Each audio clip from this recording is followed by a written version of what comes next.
আমরা আপনারা জানেন যে আমরা খুব রিসেন্টলি একটা ন্যাশনাল কমিটি করেছি ফ্রি ট্রেড জোন বা ফ্রি জোনের জন্য এটাকে অ্যাসেস করার জন্য। সো গ্লোবালি এই ট্রেডের the ultimate set up is free zone, যেখানে আপনি অলমোস্ট মনে করতে পারেন যেটা একটা ওভারসিজ ট্রেড আমাদের, এখানে এসে কেউ প্রোডাকশন করবে, করে আবার দেশের বাইরে নিয়ে চলে যাবে।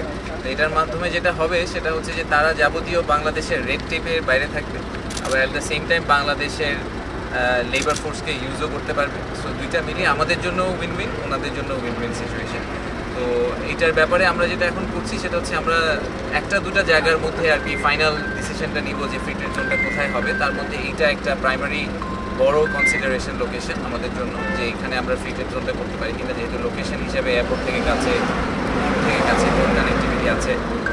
তো এই ন্যাশনাল কমিটি যেটা আছে তারা কিছু গ্লোবালি যারা বড় বড় ফ্রি ট্রেড জোন অপারেটর আছে তাদের সাথে কথা বলছে, তারা নিজেরাও অ্যাসেস করছে, করে তারা ফাইনালি আমাদেরকে একটা রেকমেন্ডেশন দিবেন যে ফ্রি ট্রেড জোনটা এক্স্যাক্টলি কোথায় হলে সবচেয়ে ভালো হয়। তার মধ্যে এটা একটু one of the preferred locations.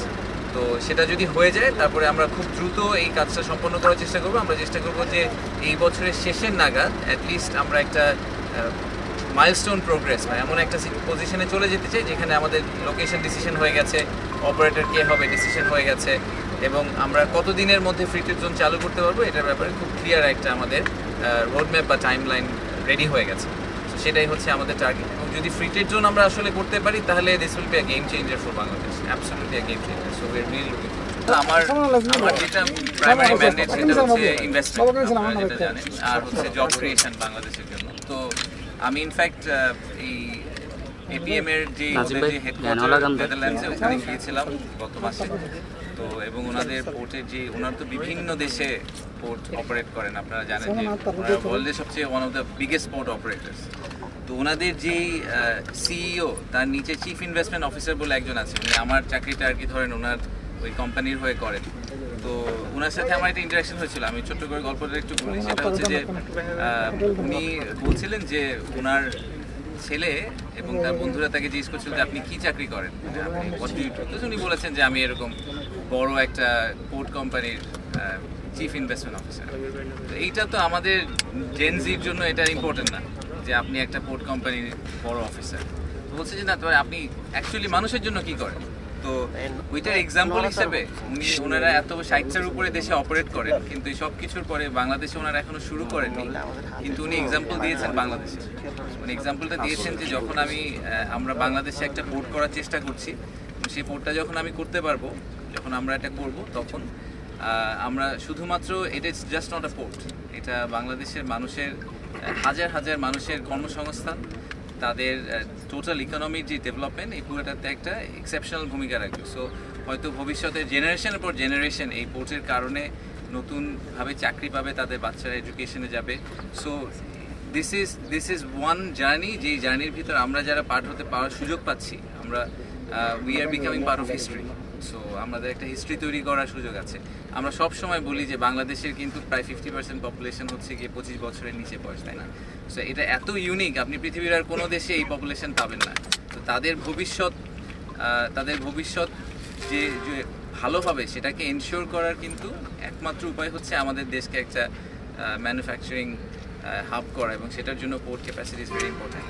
তো আমার সাথে ওনাদের যে কথা হয়েছে, সেখানে প্রাইমারি যেটা ওনাদের অ্যাসেসমেন্ট সেটা হচ্ছে যে এখানে এই পোর্টটা করতে, এটা একটা obviously state of the art এবং গ্রিন একটা পোর্ট হবে, এবং এই গ্রিন পোর্টটা করতে ওনাদের রাফলি $800 মিলিয়ন মতো লাগবে। এই পুরাটাই এফডিআই হিসেবে বাংলাদেশে আসবে, এখানে কিন্তু সরকার কোনো 1 টাকাও দিচ্ছে না, এবং পুরাটাই ওনারা বিদেশ থেকে ফরেন ডিরেক্ট ইনভেস্টমেন্ট হিসেবে আনবে। কনটেক্সট হিসেবে বলি, আপনারা জানেন যে বাংলাদেশের এফডিআই নাম্বারটা কিন্তু খুবই ছোট। আমাদের যেটা জেনুইন ট্রু এফডিআই যেটাকে আমরা বলি, যে একুইটি হিসেবে যে নাম্বারটা ঢুকে, সেই নাম্বারটা কিন্তু প্রতি বছরই আমাদের 400, 500, 600, 700 মিলিয়নের বেশি আসে না। তো এই একটা প্রজেক্টে যদি আমাদের $800 মিলিয়ন এফডিআই আসে, এবং এপিএম এর মতো একটা ভালো কোম্পানি থেকে, সেটা আমাদের দেশের ইকোনমির জন্য এবং ওভারঅল আমাদের ফাইন্যান্সিয়াল হেলথের জন্য is very very crucial. So আমরা এই জন্য সরকার থেকে চেষ্টা করছি যে আমাদের লং টার্ম ভিশন বা অ্যাম্বিশনের সাথে এটা aligned. At the same time এই কোম্পানিটা গ্লোবালি খুবই ওয়েল রেপুটেড, তাদের অপারেশনাল এক্সপিরিয়েন্সও খুব ভালো, তারা ওই নলেজটা নিয়ে আসবে, তারা গ্রিন পোর্টের কনসেপ্ট নিয়ে আসবে বাংলাদেশে, এবং আমাদের আশা হচ্ছে যে এর মাধ্যমে অনেক মানুষের কর্মসংস্থান হবে, এবং অ্যাট দ্য সেম টাইম আমাদের যে ওভারঅল এফডিআই নাম্বারটা, সেই নাম্বারটাতে একটা সিগনিফিক্যান্ট স্পাইক হবে। সো এই কারণে আমরা আর কি এই প্রজেক্টটাকে খুবই সিরিয়াসলি, খুবই ডেডিকেটেডলি ট্র্যাক করার চেষ্টা করছি। বিরা থেকে ট্র্যাক করার মূল কারণ হচ্ছে ইনভেস্টমেন্টের পিসটাতে। সো আপনারা প্রায়ই দেখবেন যে আমরা হয়তো এটা নিয়ে কথাবার্তা বলবো, কারণ আমরা ওনাদের সাথে খুব কাছাকাছি একসাথে কাজ করার চেষ্টা করছি। ধন্যবাদ।